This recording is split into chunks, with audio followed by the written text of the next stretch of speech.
आज का सवाल ये कह रहा है कि हर सोसाइटी को पावर शेयरिंग चाहिए, चाहे सोसाइटी छोटी हो या सोशल डिविजन्स ना भी हों। हमें इस स्टेटमेंट को एक्सप्लेन करना है और रियल एग्जाम्पल से सपोर्ट भी करना है। Let's use a simple diagram to make the relationship easier to see. सबसे पहले पावर शेयरिंग का मतलब क्लियर कर लेते हैं। सिंपल वर्ड्स में पावर शेयरिंग का मतलब है डिसीजन मेकिंग पावर को एक ही हाथ में कॉन्सेंट्रेट ना होने देना, बल्कि इंस्टीट्यूशंस या ग्रुप्स के बीच डिस्ट्रीब्यूट करना। इससे रूल प्रिडिक्टेबल होता है और मिसयूज के चांसेस कम होते हैं। अब की आइडिया है कि इवन इफ सोसाइटी स्मॉल है या सोशल डिविजन्स नहीं है, फिर भी पावर शेयरिंग क्यों? क्योंकि इशू सिर्फ ग्रुप्स का नहीं होता, इशू पावर का नेचर होता है। पावर अगर अनचेक्ड हो तो करप्शन, फेवरेटिज्म और अथॉरिटेरियन डिसीजंस का रिस्क हर जगह होता है, चाहे पॉपुलेशन छोटी ही क्यों न हो। एक स्ट्रॉन्ग रीजन होता है स्टेबिलिटी। जब पावर शेयर होती है तो गवर्नमेंट या लीडरशिप चेंजेस स्मूथ होते हैं और कॉन्फ्लिक्ट्स एस्केलेट नहीं करते।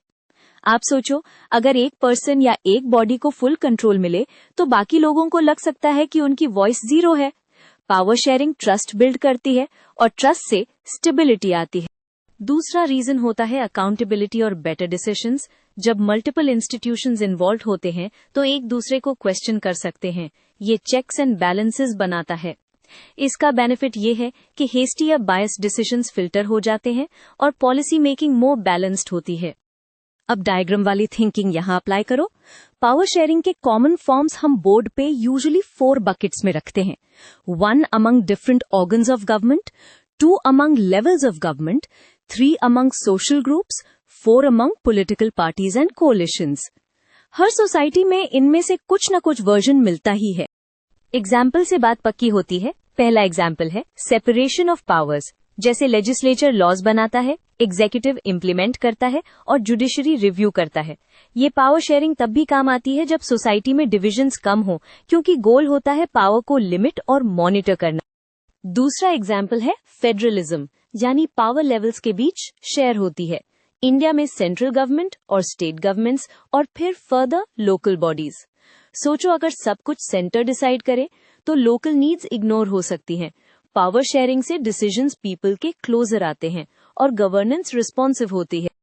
अब सोशल ग्रुप पावर शेयरिंग का क्लासिक एग्जाम्पल बेल्जियम है, जहां डिफरेंट लैंग्वेज ग्रुप्स को रिप्रेजेंटेशन और ऑटोनॉमी दी गई ताकि कॉन्फ्लिक्ट ना हो।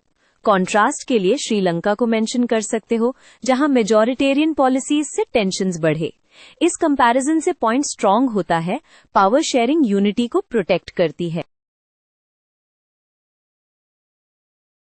पार्टी बेस्ड पावर शेयरिंग भी इम्पोर्टेंट है, स्पेशली कोलिशंस में। जब मल्टीपल पार्टीज गवर्नमेंट चलाती हैं तो पॉलिसीज निगोसिएशन से बनती हैं। इससे एक्सट्रीम्स अवॉइड होते हैं और वाइडर पब्लिक इंटरेस्ट्स रिप्रेजेंट होते हैं। ये छोटी सोसाइटीज में भी हो सकता है, लोकल काउंसिल्स या कमिटीज में। कंक्लूजन को टाइट रखो। पावर शेयरिंग सिर्फ डिविजन्स को मैनेज करने का टूल नहीं, ये डेमोक्रेसी का कोर प्रिंसिपल है। It prevents tyranny, increases stability, improves accountability और गवर्नेंस को इंक्लूसिव बनाता है। बस एंड में 2 to 3 एग्जाम्पल्स क्विकली रिकैप कर दो और आंसर कंप्लीट लगेगा।